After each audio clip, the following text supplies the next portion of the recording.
Vous avez faim? Ça tombe bien.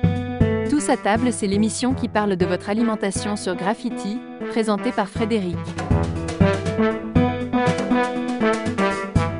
Salut les gourmets, salut les gourmands, soyez les bienvenus dans Tous à table. C'est une question que nous autres, êtres soi-disant supérieurs de l'espèce humaine, nous nous posons depuis la nuit des temps. Qui, de l'œuf ou de la poule, est apparu en premier? Si je vous pose cette question, vous avez deux choix de réponse. Vous pouvez me dire « c'est l'œuf, bien sûr », mais dans ce cas, je vous demanderai en retour qui a pondu cet œuf. Vous pouvez aussi me répondre que c'est la poule. Alors, je pourrais vous rétorquer que la poule est bien sortie d'un œuf, non? Bref, si l'on s'en tient au concept de l'œuf en général, alors il est clair que l'œuf est apparu quelques centaines de millions d'années avant la poule. Les poissons pondaient des œufs à une époque où n'existait pas encore la moindre poule. Et plus tard, les dinosaures ont pondu des œufs calcifiés comme ceux d'une poule. Trêve de philosophie sur le sujet, le plus important est que nous avons depuis bien longtemps des œufs à notre disposition pour les cuisiner et c'est tant mieux. Vous l'avez compris, aujourd'hui je vais vous parler des œufs. Et même si le sujet est très vaste, je vais essayer de le synthétiser pour vous le temps de cette émission.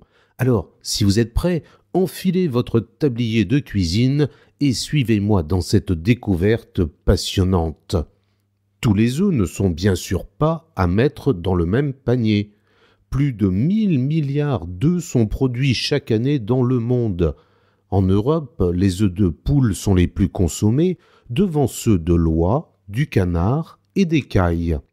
La France est d'ailleurs le premier producteur européen d'œufs, mais sachez que 80% des 46 millions de nos poules pondeuses nationales sont élevées en cage et malheureusement bien souvent dans des conditions totalement indignes. Ceci dit, en 2023, notre consommation moyenne d'œufs a bondi en France à 229 cocos par personne sur l'année, un record qui s'explique selon les experts par les conséquences de l'inflation et nos choix en termes de consommation. Mais savez-vous quand et comment les œufs sont arrivés dans nos assiettes? Les œufs de diverses espèces d'oiseaux sont sans nul doute consommés depuis les temps les plus anciens par les premiers hommes. D'autant que les œufs de n'importe quelle espèce pondeuse, y compris ceux de la tortue et de l'alligator, peuvent servir de nourriture. À l'époque des chasseurs-cueilleurs, les œufs de cane, d'oie, de pintade, de pigeon, de caille, voire d'autruche, bref, de tous les volatiles dont on pouvait piller les nids, étaient ramassés. Gobés, ils nourrissaient quand la viande faisait défaut.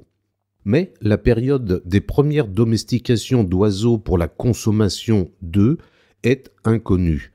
Certains écrits historiques indiens racontent comment la poule était déjà domestiquée en 3200 avant notre ère et des écrits égyptiens et chinois indiquent quant à eux que les poules pondaient des œufs pour l'homme en 1400 avant Jésus-Christ.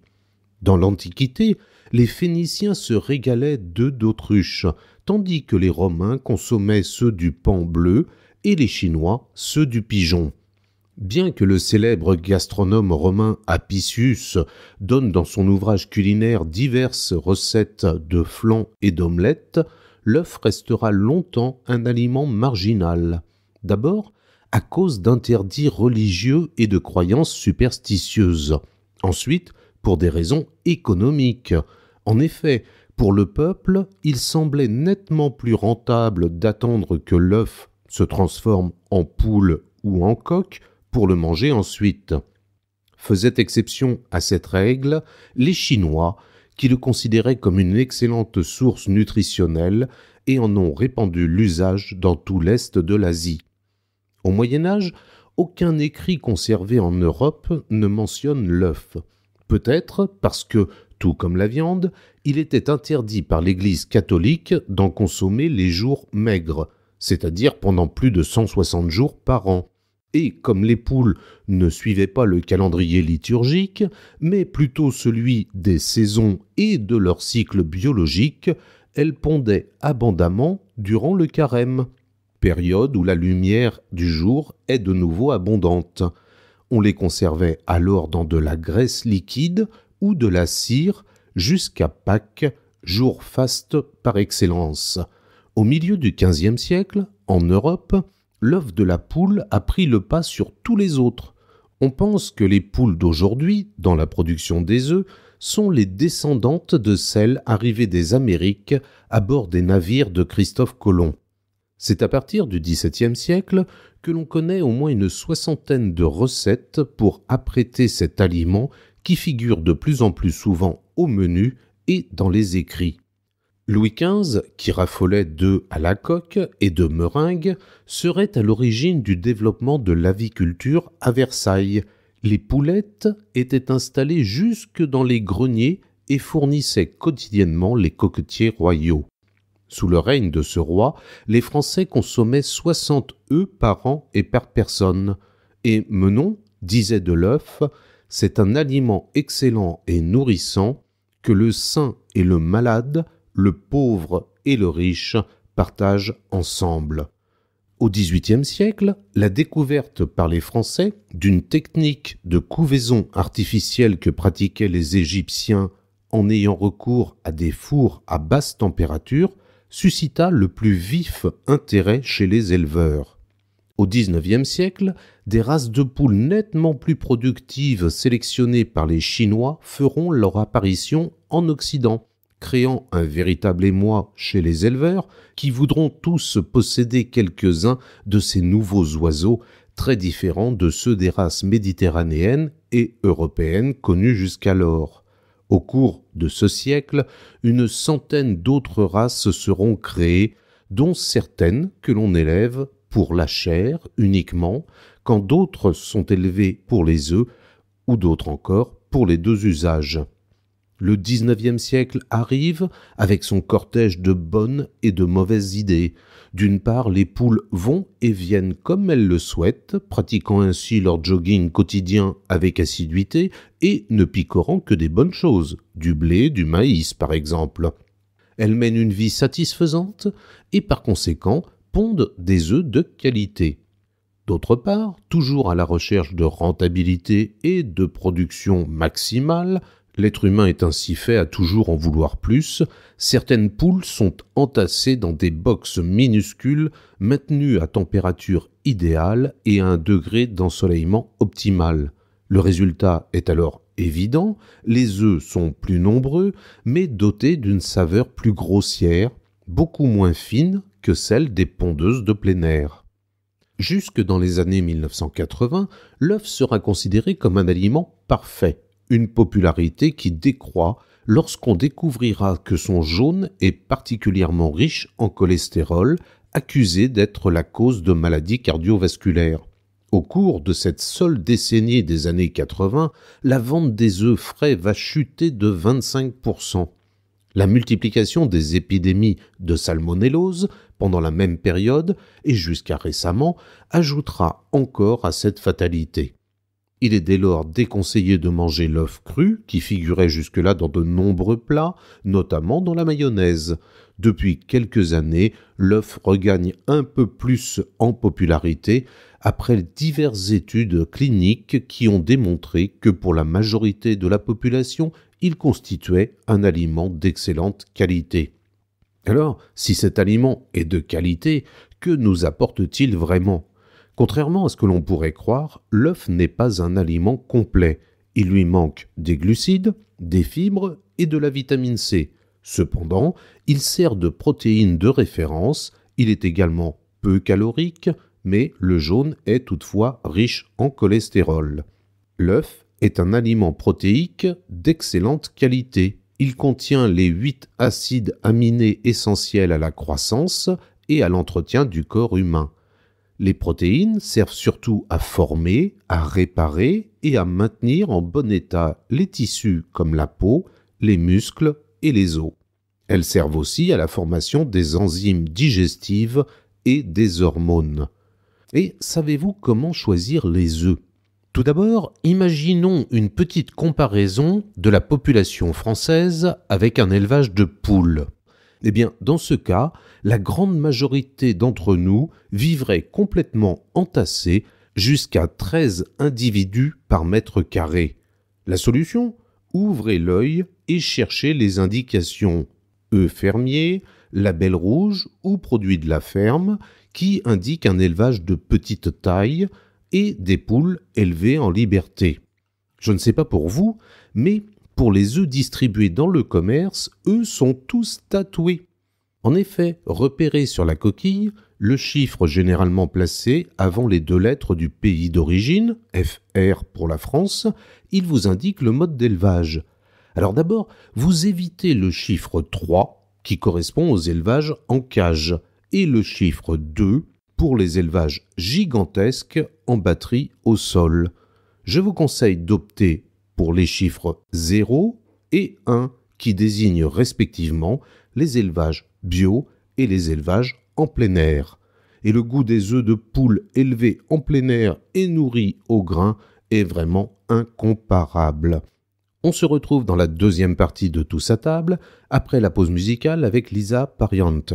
Avec ses fringues colorées, ses mots théâtrales, son côté sans filtre, son mètre 56 et sa jovialité pétillante, Lisa Pariente a l'apparence de la bonne copine bien dans ses baskets. Cette jeune Parisienne propose des chansons générationnelles et dans lesquelles elle redéfinit les codes amoureux. Paroles vengeresses de rupture, pop contagieuse et chippie, voici son titre, Belle. La fête est belle, les gens sont beaux. Je crois que j'ai pris de fer de trop. Je pense tout haut. Une danse fumée s'installe. Il danse dans cette odeur sale. Elle me regarde. Il rit à ses blagues plus qu'aux miennes. Je suis parano, je me dis peut-être qu'il m'écouterait si j'étais. J'aimerais être belle, juste pour essayer. J'aimerais être belle, pour voir ce que ça fait. Je serais de celles qui te feraient rêver. J'aimerais être belle, sans même le remarquer. Je déteste la détester. Ses faits et gestes sont si parfaits. Du moins, il me paraît. Mais si seulement je m'en foutais. Mais comment faire pour l'ignorer? Aussi seulement j'étais. J'aimerais être belle, que ma présence soit rare. Je serais de celles qu'on aime en un regard. J'aimerais être belle, juste pour sortir un soir et qu'on ne voit qu'elle, mais qu'elle ce serait moi. Je voudrais être belle, plus peur d'être jugée. Je serais de celles qu'on aimera écouter. Je ne veux plus d'elle, qu'on voit sans regarder. Donc je serais belle, et belle à en crever. Je veux être belle, j'arrêterai de me demander s'il parle pour moi. Oh ma pote à côté, je serai de celles qui s'aiment dans le miroir. Même si je sais que l'autre aimerait être moi.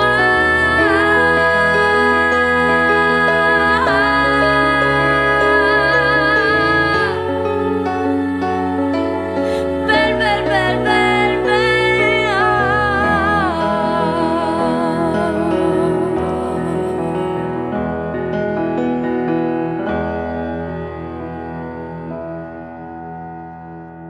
Tous à table, la suite avec aujourd'hui les œufs.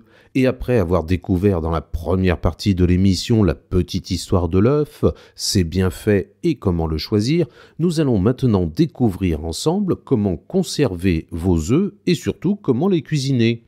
À la coque, au plat, en omelette ou encore en gâteau, ce ne sont pas les idées ni les techniques ou les recettes qui manquent.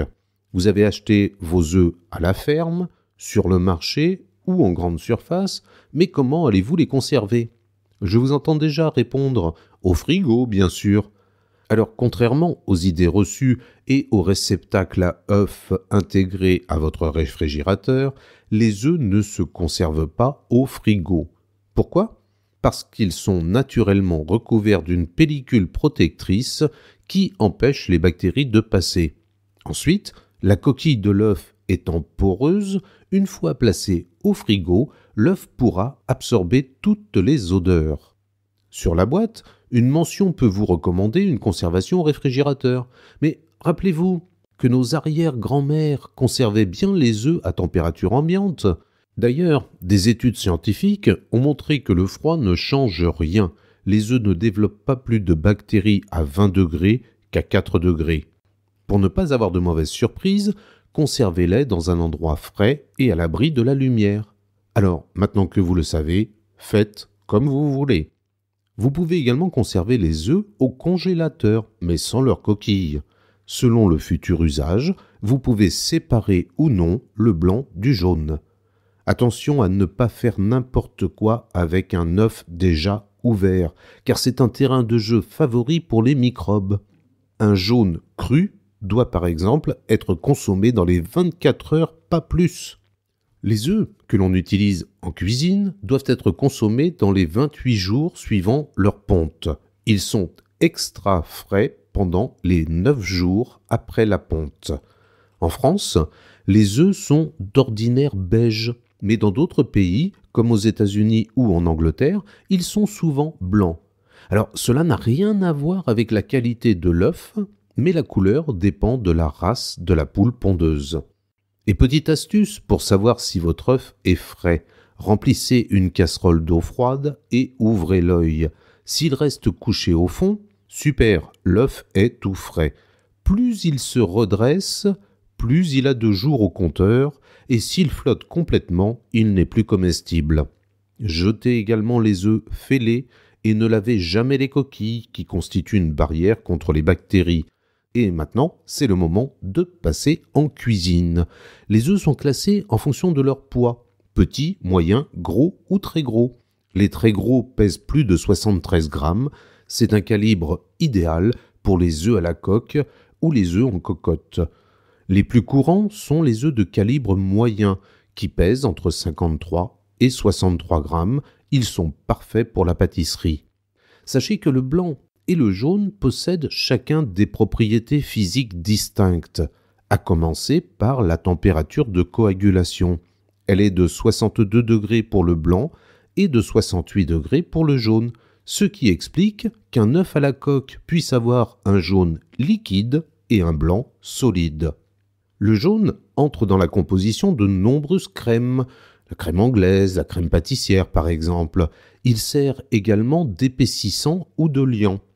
Émulsionné, il permet d'intégrer de l'air, comme dans la mayonnaise ou le sabayon, et il apporte du moelleux aux pâtisseries. Le blanc, quant à lui, monté en neige, apporte de la légèreté à une pâte à gâteau et permet de réaliser des mousses.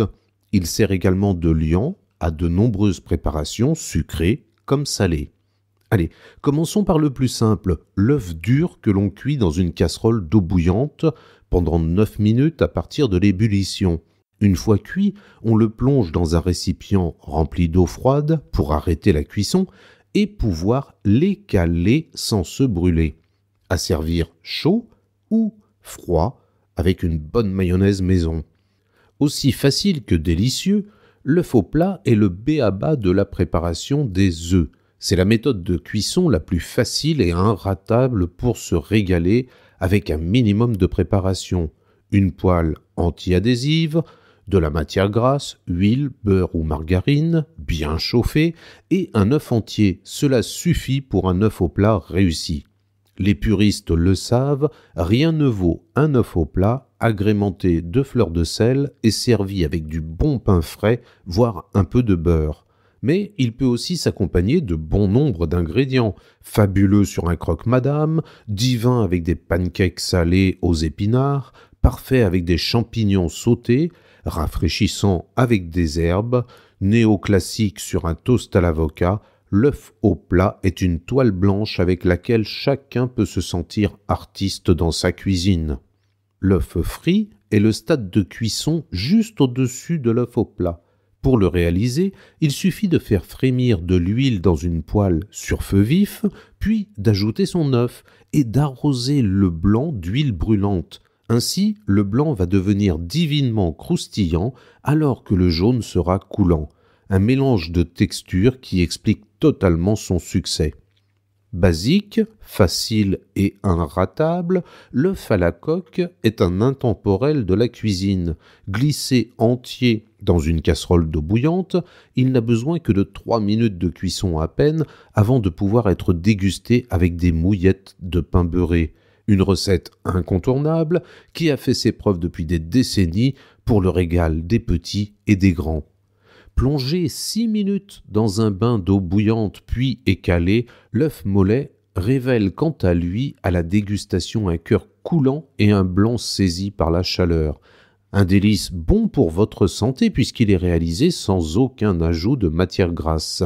Associé à de la polenta crémeuse, des pommes de terre aillées ou des légumes rôtis, il s'adapte à tous les accompagnements.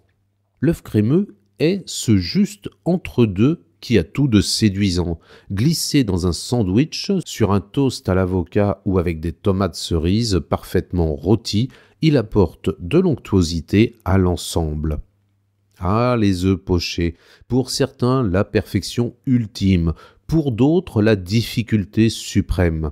En effet, sur le papier, casser un œuf dans un tourbillon d'eau bouillante ne semble pas irréalisable en soi. Et pourtant, il faut un petit coup de main pour réussir à obtenir une forme parfaite. Mais qu'importe, au final, que l'œuf soit parfait ou légèrement échevelé, il sera toujours aussi bon. Tiens, les œufs bénédicts sont des œufs pochés nappés de sauce hollandaise au citron. C'est cette sauce qui va donner du peps au plat. Pour la préparer, il faut faire chauffer au bain-marie des jaunes d'œufs battus avec un peu d'eau. On incorpore ensuite du beurre en parcelles et on finalise avec du jus de citron. Un délice à servir avec du lard grillé, des légumes rôtis ou du saumon fumé. Et l'œuf mimosa, c'est la solution pour une entrée facile, un apéro qui ne va pas exploser votre budget et surtout un plat qui va plaire aux petits et aux grands. Pour le réaliser, il suffit de couper en deux un œuf dur, de prélever le jaune et de le mélanger avec un peu de mayonnaise, et ce sera encore meilleur si elle est maison. Et on termine en garnissant le blanc avec cette préparation. Il va de soi que cette préparation peut être agrémentée d'épices, d'avocats écrasés, de coulis de tomates ou de poivrons, ou encore de condiments hachés comme des cornichons, des capres, du roquefort, des oignons nouveaux. Un classique de votre brunch dominical, l'œuf brouillé, avec sa texture crémeuse et généreuse. Il va ravir tous les gourmets. Pour le réussir à la perfection, on fait chauffer une poêle avec de la matière grasse, puis on ajoute l'œuf battu. On laisse saisir quelques instants la préparation, puis on ramène les bords vers le centre et on continue l'opération jusqu'à obtenir le résultat désiré. S'il reste un petit peu de liquide brillant, l'œuf sera crémeux et légèrement baveux. Si au contraire l'œuf est de couleur mate, alors il est 100% cuit et n'aura pas cet effet mouillé en bouche. Et quoi qu'il en soit, il n'y a pas de mauvaise façon de préparer l'œuf brouillé, chacun le cuit selon son goût. Placé dans un ramequin puis cuit pendant 15 minutes environ à 120 degrés, l'œuf cocotte se plie à toutes les fantaisies, mélangé à des coulis de tomates, des cèpes aillées, du fromage râpé, etc. Et pour donner un look et un arôme puissant à l'œuf, pourquoi ne pas essayer de préparer un œuf marbré ? Première étape, vous allez cuire l'œuf entier jusqu'à ce qu'il soit dur, soit 10 minutes de cuisson. Deuxième étape, vous allez craqueler délicatement sa coquille avec le dos d'une cuillère, puis vous le plongez dans un bain d'eau bouillante agrémenté de sauce soja, de thé noir, de sucre brun, d'anis étoilé, de cannelle, de zeste d'orange et de poivre moulu. Vous allez laisser mariner à feu très doux pendant 3 heures, puis vous allez laisser l'œuf refroidir dans la casserole pendant 3 heures avant de l'écaler. Et que dire des omelettes ? Toujours une bonne idée. L'omelette généreuse, gourmande, customisable à l'infini permet toutes les fantaisies. et elle réconcilie même très souvent les plus récalcitrants avec les œufs. Des œufs battus dans une poêle graissée mise à chauffer, cela suffit amplement pour préparer une merveilleuse omelette. Pour un plat plus aérien, vous pouvez essayer l'omelette soufflée. Pour la réaliser, rien de bien compliqué, il suffit de battre les blancs en neige, d'ajouter au jaune d'œuf et de faire ensuite la cuisson comme une omelette classique. Et côté sucré, pour un plat qui change et qui bluffe à coup sûr, je vous propose d'opter pour un blanc mangé d'œufs. Vous montez les blancs en neige, vous tapissez le fond et le pourtour d'un emporte-pièce haut et vous ajoutez le jaune au centre, puis recouvrez de blanc en neige.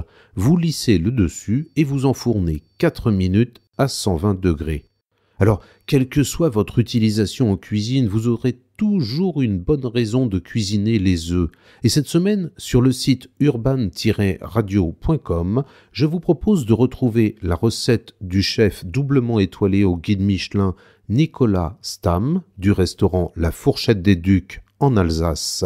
Cette recette, c'est l'œuf poché façon meurette, morille farci. Cette émission touche à sa fin, alors n'attendez plus, sortez vos poêles et vos casseroles et lancez-vous dans de délicieuses préparations à base d'œufs. Passez une très belle journée en compagnie des bonnes ondes de Graffiti et rendez-vous la semaine prochaine pour de nouvelles aventures gourmandes dans Tous à table. À bientôt. Réécoutez Tous à table sur le site urban-radio.com, sur Deezer, Spotify, Apple Podcasts et autres. En attendant de retrouver Frédéric pour une prochaine émission, mangez bien, mangez sain.